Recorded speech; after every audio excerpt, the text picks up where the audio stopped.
میرا بتانے کا مقصد یہ ہے کہ جس چیز کا کلچر میں جس کو عزت سمجھا جاتا ہے لوگ اس کو عزت سمجھنا شروع کر لیتے ہیں، جس کو ذلت سمجھا جاتا ہے لوگ اس کو ذلت سمجھنا شروع کر دیتے ہیں. کبھی انشاءاللہ موقع ملا نا total A to Z Urdu کے فضائل پر بیان کروں گا، مزہ نہ آئے پیسے واپس.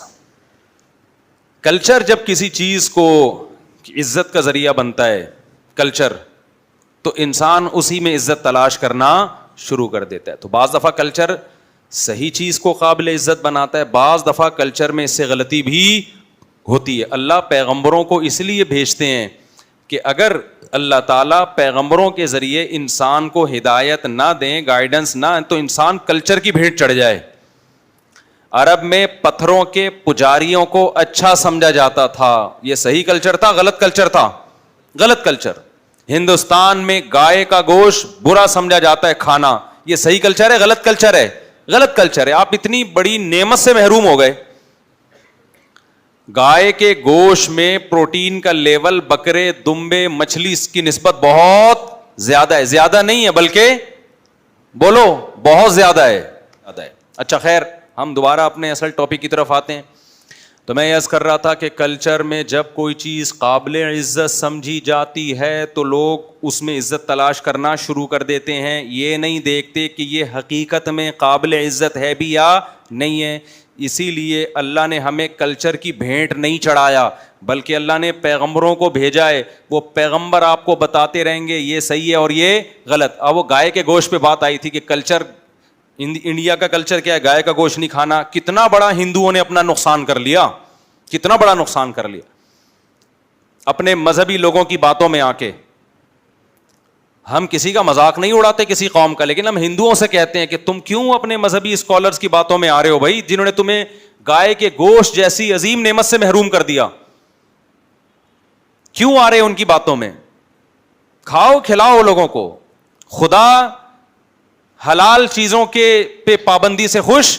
اللہ کو کیا ملے گا اس سے کہ، یا بھگوان جس کو تم اللہ کو تم بھگوان کہتے ہو، تو خدا کو کیا ملے گا کہ تم اس کا گوشت نہیں کھاؤ؟ اللہ کو اس سے کیا خوشی ہو رہی ہے؟ اللہ نے پیدا کس کے لیے کیا ان جانوروں کو؟ ہمارے لیے پیدا کیا. جب اس کا دودھ پیتے ہو، مرغی بھی تو کھاتے ہو نا. اگر ظلم ہے گوشت کھانا تو وہ مرغی کا گوشت کھانا بھی ظلم ہے، اور اگر ظلم نہیں ہے تو گائے کا گوشت کھانا بھی ظلم نہیں ہے. تو عرب کا کلچر تھا بتوں کی عبادت. کچھ چیزیں کلچر میں ٹھیک بھی تھیں، کچھ چیزیں کلچر میں غلط بھی تھیں. جو ٹھیک تھیں اسلام نے اس کو باقی رکھا. عرب کا کلچر تھا حج کے موقع پہ صفا مروہ میں دوڑتے تھے. جب اسلام دنیا میں آیا تو بعض صحابہ کے دل میں خیال آیا کہ یہ تو زمانہ جاہلیت کی رسم ہے، ہمیں اس کو چھوڑ دینا چاہیے. تو قرآن کی آیت نازل ہوئی، ان الصفا والمروہ من شعائر اللہ فمن حج البیت او اعتمر فلا جناح علیہ ان یطوف بہما. کہ یہ شعائر اللہ میں سے ہیں، جو بھی حج کرے گا یا عمرہ کرے گا اس میں چکر لگانے میں کوئی حرج نہیں ہے، اسے کوئی گناہ نہیں ملے گا. وہ یہ نہ سمجھے کہ میں زمانہ جاہلیت کی رسم پوری کر رہا ہوں، کیونکہ وہ رسم ٹھیک تھی. تو پتا چلا بھائی کلچر کی ہر چیز غلط بھی نہیں ہوتی، کلچر کی ہر چیز ٹھیک بھی نہیں ہوتی. بعض لوگ کلچر کی بلا وجہ بھی مخالفت کر رہے ہوتے ہیں. اب کلچر کی بلا وجہ مخالفت، کلچر میں ایک ڈریس رائج ہو گیا ہے، آپ خام میں دوسرا اسٹائل کے کپڑے پہن کے گھوم رہے ہو، ایک عجیب ہی لگ رہے ہو کہ یہ پتہ نہیں مریخ سے آیا ہے یا کوئی اور سیارے سے آیا ہے. جیسا لباس کا رواج ہے وہی والا لباس پہنو بھائی. سمجھتے ہیں کہ نہیں سمجھتے ہیں؟ تو میں جلدی سے بات کو سمیٹتا ہوں. اب دیکھو، ایک کلچر ہے اس دنیا کا جس میں آپ اس کلچر کے لحاظ سے اپنی عزت چاہتے ہو. قرآن بار بار کہتا ہے ایک میدان حشر کا بھی ایک کلچر ہوگا. سورہ واقعہ میں اللہ نے فرمایا نا، خافضۃ الرافعہ، جب قیامت قائم ہوگی تو بہت سے عزت داروں کو ذلیل کر دے گی اور بہت سے ذلیل لوگوں کو عزت دے دے گی. بہت سے ذلیل لوگوں کو عزت دے گی. وہ کیا مطلب؟ دنیا میں کلچر کی وجہ سے بہت سے لوگ قابل عزت سمجھے جاتے تھے، حقیقت میں وہ قابل عزت نہیں تھے. قیامت دودھ کا دودھ پانی کا پانی کر دے گی. جو حقیقی عزت والے لوگ ہیں انہی کو عزت کا سبب بنے گی وہ عزت دینے کا. بہت سے لوگ دنیا میں کمتر سمجھے جاتے ہیں، قیامت کیا کرے گی؟ ان کو عزت دے دے گی. دنیا میں عزت نہیں ہے. اس سے پتہ چلتا ہے کہ بھائی میں اور آپ کچھ کام اس لیے کر رہے ہوتے ہیں کہ ہمیں اس میں اپنی بے عزتی محسوس ہو رہی ہوتی ہے، حالانکہ اللہ اور اس کے رسول کی نظر میں وہ کام عزت کے ہوتے ہیں. ایک چھوٹا سا واقعہ سناتا ہوں، اس سے بات سمجھ میں آئے گی میں کہنا کیا چاہ رہا ہوں. میں جب کالج میں پڑھتا تھا، ٹرین میں سفر کر رہا تھا میں، فجر کی اذان کا ٹائم ہوا. اب مسئلہ یہ ہے کہ آپ کی ٹرین یا بس اگر آبادی سے گزر رہی ہے جہاں اذانیں ہوتی ہیں تو فرض نماز پڑھنے کے لیے پھر اذان کہنے کی ضرورت نہیں ہے. صحابی رسول کا قول ہے اذان الحی یکفینا، محلے کی اذان سب کے لیے کیا ہو جاتی ہے؟ کافی. مثال کے طور پر آپ گھر میں اگر فرض نماز پڑھ رہے ہیں تو اذان تھوڑی کہتے ہیں، کیوں بھائی مسجد میں اذان ہو چکی ہے. لیکن اگر آپ کہیں جنگل میں جہاں اذان نہیں ہوئی تو آپ اکیلے بھی نماز پڑھ رہے ہو تو سنت مؤکدہ ہے اذان دینا. وہاں آپ کیا کریں گے؟ فرض نماز کے لیے کیا کریں گے؟ اذان دیں گے. میں جا رہا تھا تو مسئلہ یہ ہے کہ جنگل میں یا جہاں کہیں قریب میں اذان نہ ہو تو وہاں پھر آپ فرض نماز اذان دینے کے بعد پڑھیں. اب ہم کالج کے عادی تھے تو نماز تو گھر میں ماحول تھا شروع کا، لیکن پروفیشنل مولانا ٹائپ کی چیز نہیں تھی ہمارے اندر کہ لوگ نسبت کر کے یہ مولانا ہے، ٹھیک ہے نا، یہ پسند نہیں تھا. نماز تو پڑھتے تھے، گھر کا ماحول تھا ہمارا. ٹی وی نہیں رکھا ہمارے والد صاحب نے گھر میں کبھی بھی، والد صاحب تو تھے بھی تبلیغ جماعت کے.